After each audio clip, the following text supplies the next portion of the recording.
اعمل خير علشان الخير، مش علشان مستني الخير. لو كل واحد فينا مشى بالمبدأ ده، الدنيا هتبقى احسن وهتبقى افضل.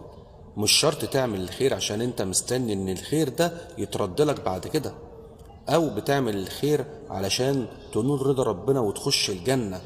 مش شرط يكون في مقابل.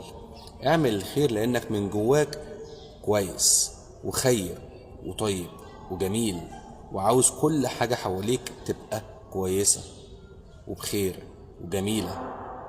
فانت بتعمل الخير عشان انت حابب الخير، حابب كل حاجة حواليك تكون كويسة. وعلى فكرة ده اللي ربنا عاوزه مننا. ربنا عاوزنا نعمل الخير مع بعض عشان احنا بنحب الخير. لكن احنا لو بنعمل الخير عشان يترد لينا الخير بعد كده، هيبقى الخير ده معمول علشان مقابل، فهيبقى ممكن ما يكونش خالص من جوانا.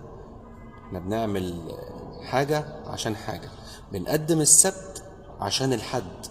بمعنى ان انت لو قالوا لك ان الخير اللي بتعمله ده مش هيترد لك، فمش هتعمله. وقتها الدنيا هتبوظ، ويبقى في جشع وطمع حتى في الخير وعمايل الخير. شكرا.